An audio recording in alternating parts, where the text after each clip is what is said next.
Jim is trying to explain what happened, but he was not expecting to be interrogated when he reported his family missing. "So let's go through this again," the detective says for the 7th time. "You were supposed to be going where?" "We were going on a camping trip," Jim says. "How long were you going for?" "A week, I think." "A week?" The detective stares at him. "And were your kids okay with this?" "I guess." "You guess?"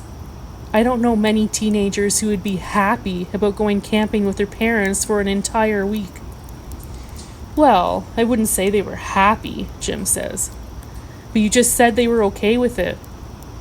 "Are okay and happy the same thing?" "I don't know," the detective says, leaning forward. "Why don't you tell me?" "Look," Jim says, "I just want to find my wife and kids." The detective sits back again. "All right," he says, "you were getting ready to go. Then what happened?" "We were almost done packing the car," Jim says, again. "I went inside to grab my bag." "What was in the bag?" Jim is struggling to not show his frustration with the detective. "Just my clothes and stuff," he says. "What stuff?" the detective asks. "I don't know, just my toothbrush and stuff." The detective slaps down a pad of paper and a pen. "I'm going to need you to write down every item you had in that bag," he says. "This is pointless," Jim says. "I'm trying to tell you what happened, and you just keep interrupting me with annoying questions about things that aren't important." "I will decide what's important," the detective says. "You expect me to believe that you were just bringing your bag to the car and you came out and they were just gone?" Jim closes his eyes. He can still see the empty driveway. The car wasn't even down the street at the stop sign or around the corner. They just were no longer there. "Yes," he says, "that's what happened." He had tried to call all of them, but none of them answered their phones. He thought that they would turn around and come back when they realized he wasn't there, but they never did. His phone rings. He pulls it out of his pocket. "It's my son," he says, surprised. "Put it on speaker," the detective says quickly. Jim does as he says, in case it helps the police find his family. "Hello?" he says. "You forgot me." Cam sounds upset. "Cam?" Jim says. "Where are you guys?" "What do you mean?" Cam screams into the phone. "Where are you?" The phone cuts out. "I'm going to need to take that to see if we can trace the call," the detective says. He leaves with Jim's phone. When he comes back, another detective is with him. "We need you to tell us again about this campground you were going to," the second detective says. "What was it called again?" "I already told you, I don't remember," he says. "My wife was the one who booked the campground. I found the message where she sent me a link, but the website won't load." "We can look at that now that we have your phone," the second detective says. She taps a pen on a pad of paper. "We need you to tell us everything you remember your wife saying about it. The area, the activities offered, any details that might help us locate it." "She said it was about 2 hours away," he says. "I think we were going up north." 2 hours north, that's good," she says as she writes on the pad. "Did she mention if they had a pool or a beach? Were there any specific activities nearby?" "It was on a lake," he says. "I don't remember anything about a pool." "It was on a lake," she says while writing. "That sounds nice. Did your wife or kids talk about anything that they were looking forward to?" Jim hesitates and then says, "There was a true crime connection." "A true crime connection?" the second detective says, surprised. "Is there a true crime fan in the family?" "My wife, Meg," Jim says. "Did she tell you what the connection is?" "She did." "Can you elaborate?" "I'll try," he says. "There was an inn there. I think it was in the 17th or 18th century. The second detective's hand is almost a blur as she writes. Go on, she says. It was kind of in the middle of nowhere, but it was on a road, so they got some guests, but not a lot. At one point, the family who owned it figured out that they would make more money if they robbed their guests. That doesn't sound good for business, the first detective says, raising an eyebrow. They didn't have online reviews back then, the second detective says. The guests wouldn't have been able to leave reviews anyway because the family would murder them before they robbed them, Jim says. Wow, way to bury the lead, Jim, the second detective says. I'm just telling it based on what I remember my wife telling me, Jim says. Of course, please continue. The family would ask their guests if they wanted to see a waterfall, Jim says. Then they would take them into the woods and kill them, empty their pockets, and then bury them. So there's a waterfall nearby, the second detective says, writing. I don't know if there was really a waterfall or if they just told the guests that to get them out into the woods. So how did they get caught? The first detective says. I assume they did if people know this story.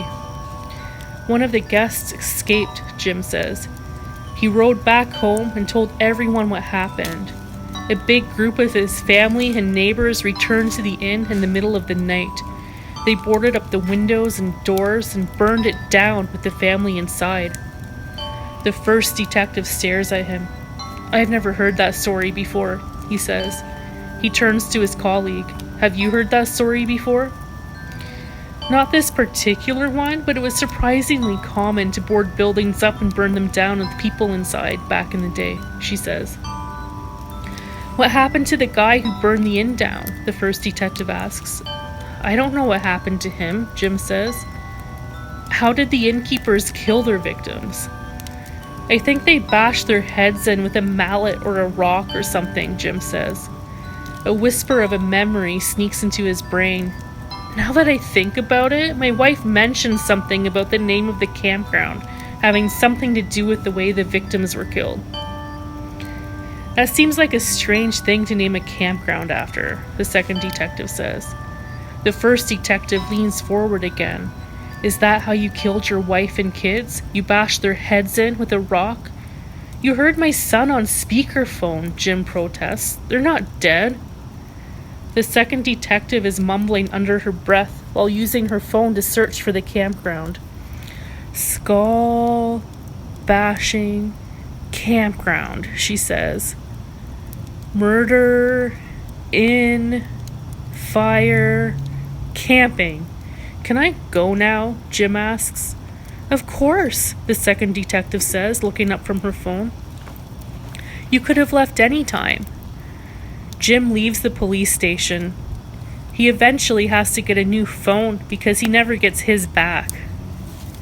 He starts driving around on the weekends looking for campgrounds, trying to see if he can find one with a name that sounds familiar.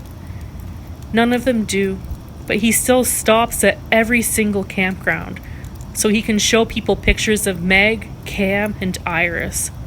Nobody recognizes them. Months go by. Everyone thinks that Jim killed Meg and the kids, including Jim's own mother. He doesn't get mad at people for coming to this conclusion. He can see things from their point of view. The police want to arrest them, but they don't have any evidence. 2 years after his family disappears, Jim is driving around again. The highway cuts neatly through stacks of pine trees. He sees an exit that he hasn't seen before. The road he is on now is not on his GPS. It shows him driving on a blank white area like a sheet of paper. He sees a driveway with an old, empty booth. There's a signpost with a piece of plywood hanging from it. He pulls over. Perhaps the plywood once had a sign attached to it. He drives slowly into what looks like an abandoned campground. He pulls over at the first campsite. A broken picnic table sits next to a ring of rocks that is partially hidden by weeds. He walks to the next campsite and finds a similar scene. He walks around the campground for an hour, combing each campsite for clues. When he has finished with that, he comes to a trail in the woods. He doesn't know why, but he feels pulled to it, like someone is gently taking him by his hand and leading him. The woods are peaceful and dark, with sunlight shimmering down through the heavy tree canopy overhead. The only sounds are his footsteps on the dry leaves and the birds singing to one another.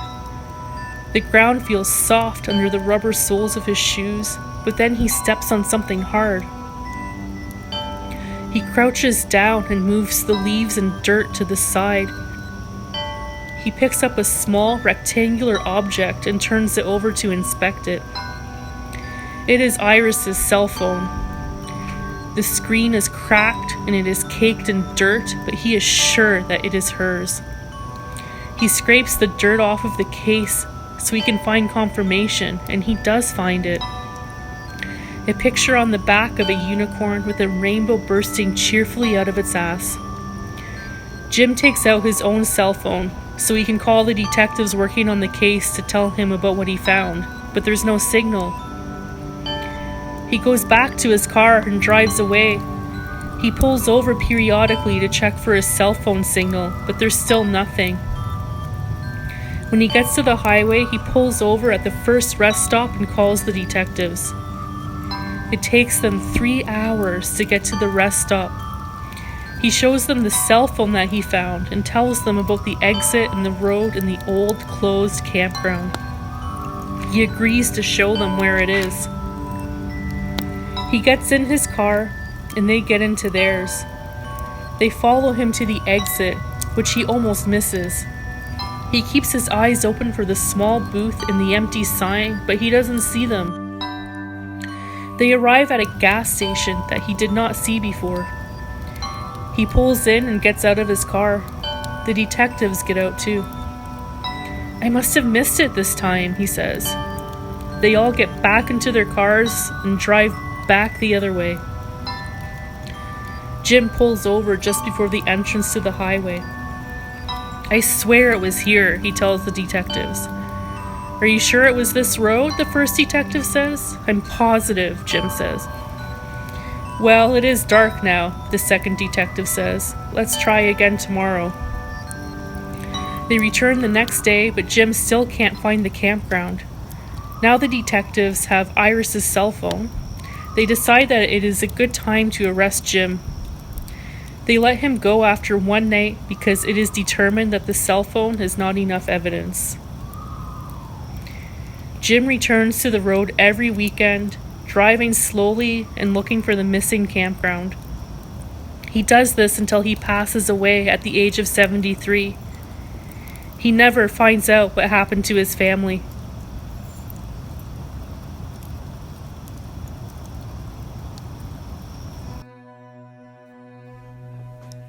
I hope you enjoyed the fourth and final part of this story.